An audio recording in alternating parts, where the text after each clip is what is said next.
గంజాయి మత్తులో యువత. ఈ మధ్యకాలంలో మనం చూసుకున్నట్లయితే చాలామంది యువత మత్తుకు అలవాటు పడిపోతున్నారు అనమాట. అంటే ఆల్కహాల్కి అలవాటు పడిపోతున్నారు.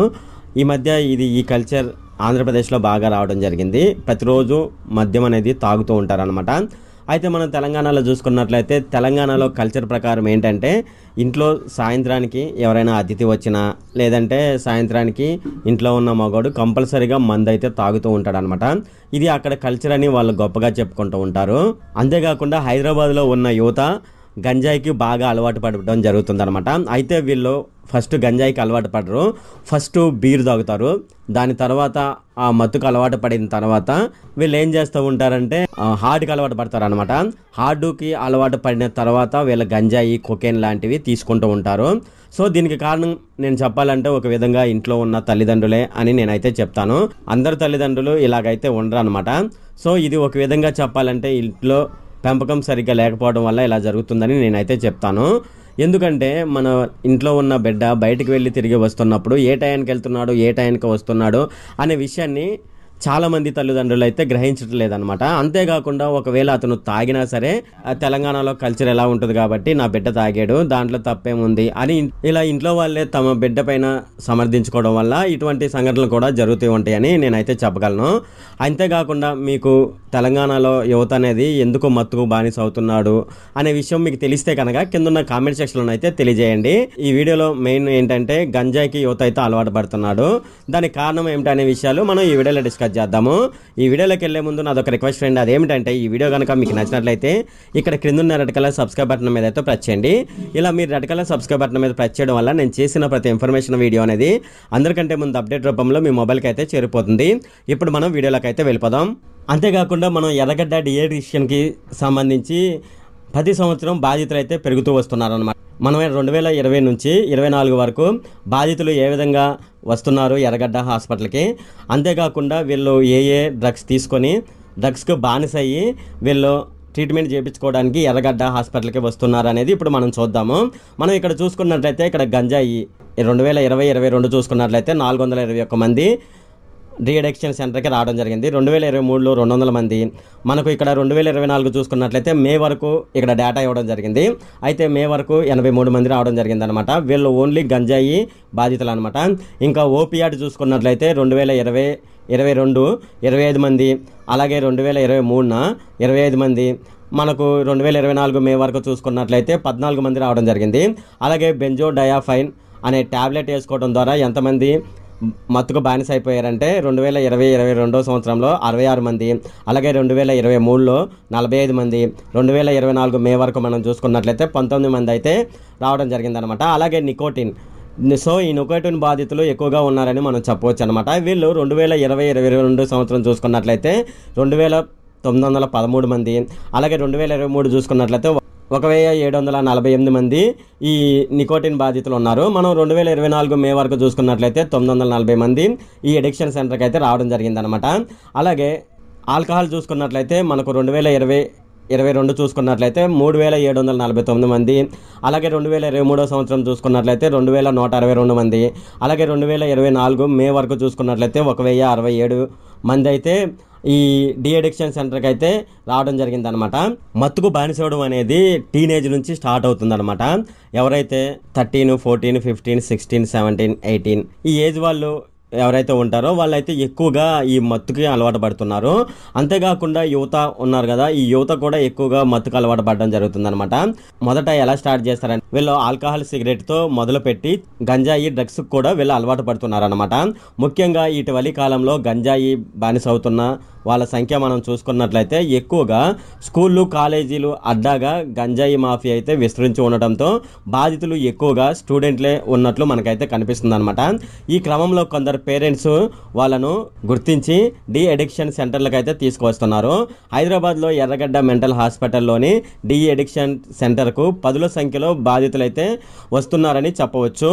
ఇక ప్రైవేట్ డి అడిక్షన్ సెంటర్లో ట్రీట్మెంట్ తీసుకుంటున్న వాళ్ళ సంఖ్య మనం చూసుకున్నట్లయితే వేల సంఖ్యలో ఉంటుందని మనం అయితే చెప్పవచ్చు. మరోవైపు యువత కేవలం గంజాయి మాత్రమే కాకుండా ఓపియాడ్, బెంజోడయాజిఫైన్ లాంటి నిద్ర మాత్రలు అయితే వాడుతూ ఉన్నారు. అంతేకాకుండా పెయిన్ కిల్లర్ ఉంటుంది కదా, మనకి ఏదైనా దెబ్బ తగిలిందనుకోండి అనుకోండి, డాక్టర్ దగ్గరికి వెళ్తే డాక్టర్ సజెస్ట్ చేసేది పెయిన్ కిల్లర్ టాబ్లెట్ అనమాట. ఈ టాబ్లెట్ ను కూడా తీసుకుంటున్నారు, ఎందుకంటే ఈ పెయిన్ కిల్లర్ కొద్దిగా మన బాడీకి మత్తునిస్తుంది అనమాట.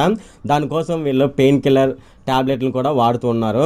ఇలాంటి టోళ్లలో కొందరిని పేరెంట్స్ గుర్తించి ట్రీట్మెంట్ ఇప్పిస్తుండగా మరికొందరు మత్తులో ఊగుతూ జీవితాలు అయితే నాశనం చేసుకుంటున్నారు అనమాట. బీర్ తాగేటప్పుడు అది ఒక ఫ్యాషన్ గా ఫీల్ అవుతున్నారు, అంతేకాకుండా సిగరెట్ తాగుతున్నప్పుడు కూడా అది ఒక ఫ్యాషన్ గా ఫీల్ అవుతున్నారు అనమాట. ఇలా ఫీల్ అయ్యి చివరకు అది గంజాయికి దారితీస్తుంది అనమాట. ఎర్రగడ్డ మెంటల్ హాస్పిటల్లోని డ్రగ్స్ ట్రీట్మెంట్ క్లినిక్ ఉందన్నమాట. దీన్ని DTC అని అంటారు. నెలకు 20 మంది గంజాయి బాధితులు వస్తుండగా ఇతర ప్రైవేట్ సెంటర్లు మనం చూసుకున్నట్లయితే ఇక్కడ వేలల్లో డి అడిక్షన్ సెంటర్కు వస్తున్నారని మనకైతే తెలుస్తుంది అనమాట. వీరిలో మొత్తం మనం చూసుకున్నట్లయితే 20 ఏళ్ల లోపు వారే ఎక్కువగా ఉన్నారని అక్కడ డాక్టర్లు అయితే చెప్తున్నారు. ముఖ్యంగా ఇంటర్, బీటెక్, MBBS స్టూడెంట్స్ ఉంటారు కదా, వాళ్ళే ఎక్కువగా ఈ డి అడిక్షన్ సెంటర్కు వస్తున్నారని అక్కడ డాక్టర్లు అయితే చెప్తున్నారనమాట. ఆల్కహాల్, సిగరెట్, గంజాయి, డ్రగ్స్ తీసుకోవడాన్ని యువత ఒక ఫ్యాషన్గా ఫీల్ అవుతున్నారని అక్కడ డాక్టర్లు అయితే చెప్తున్నారనమాట.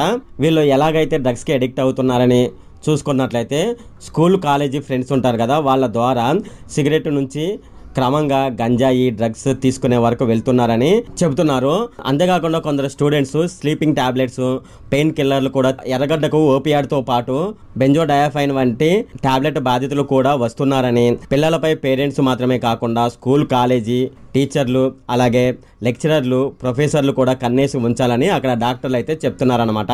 ఎవరైతే డ్రగ్స్ తీసుకుంటారో వాళ్ళ యొక్క లక్షణాలు ఏ విధంగా ఉంటాయని మనం చూసుకున్నట్లయితే యువత ఎక్కువగా గంజాయికి బానిసవుతున్నారని డాక్టర్లు అయితే చెప్తున్నారనమాట. మత్తు పదార్థాలను విచ్చలవిడిగా హైదరాబాద్లో దొరుకుతుండటంతో ఇక్కడ ఎక్కువ మంది ఈ మత్తుకు అడిక్ట్ అవుతున్నారని డాక్టర్ అయితే చెప్పడం జరిగిందనమాట. మత్తు పదార్థాలు అలవాటు పడినోళ్ళు ఎప్పుడూ కోపం, చిరాకు, ఆందోళనగా కనిపిస్తారు.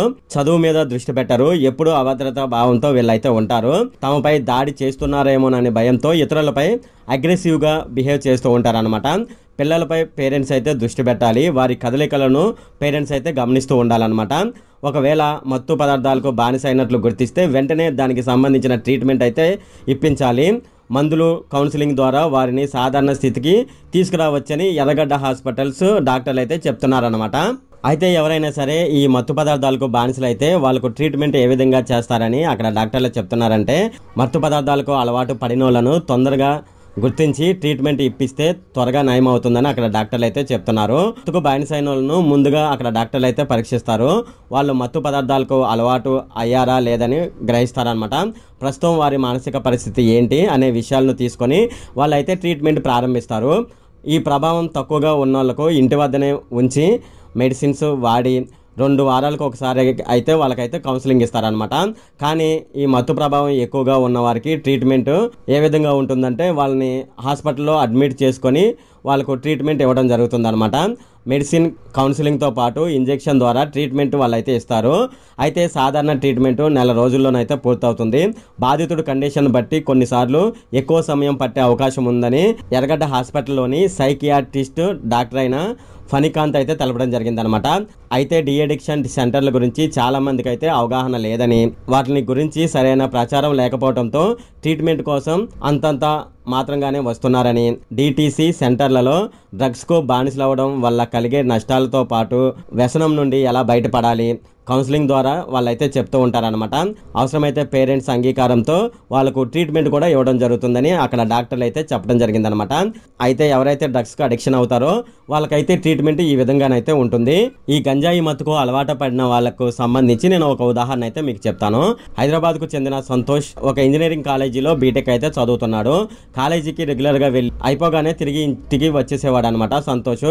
కానీ కొన్ని నెలలుగా ఇంటికి సరిగ్గా రాకపోవడంతో ఒకవేళ వచ్చినా సరే అందరూ నిద్రపోయాక సంతోష్ అయితే వచ్చేవాడు అనమాట. ఏమైందని పేరెంట్స్ని అడిగితే కోపగించుకునేవాడు అనమాట. ఎప్పుడూ కోపంగా, చిరాకుగా ఉంటూ ఏదో ఆలోచిస్తూ ఉండేవాడు. సంతోష్లో వచ్చిన మార్పును గమనించిన పేరెంట్స్ ఏమైందని వాళ్ళ ఫ్రెండ్స్ని అయితే అడగడం జరిగింది. సంతోష్ చాలా రోజుల నుంచి కాలేజీకి రెగ్యులర్గా రావడం లేదని, కాలేజీలో ఫ్రెండ్స్ ద్వారా గంజాయి సిగరెట్కు అడిక్ట్ అయ్యాడని తెలిసిందనమాట. దీంతో పరిస్థితి చేదాటిపోకుండా పేరెంట్స్ అతనిని వెంటనే ఎర్రగడ్డలోని మెంటల్ హాస్పిటల్ ఉంది కదా, ఈ మెంటల్ హాస్పిటల్లో డి అడిక్షన్ సెంటర్ అయితే ఉంది, దాంట్లో సంతోష్ని జాయిన్ చేయడం జరిగిందనమాట. అన్ని విధాలా పరీక్షించిన డాక్టర్లు మెడిసిన్స్తో పాటు కౌన్సిలింగ్ కూడా అతనికి ఇవ్వడం జరిగింది. నెల రోజుల్లో సంతోష్ అయితే సాధారణ స్థితికి రావడం జరిగిందనమాట. సో ఇది ఫ్రెండ్ మనకు హైదరాబాద్లో డ్రగ్ అడిక్షన్ గురించి యువత అయితే బాగా పాడైపోతున్నారని చెప్పవచ్చు అనమాట. అంతేకాకుండా అందరూ కాదు, కొంతమంది యువత ఇలా చేస్తున్నారు.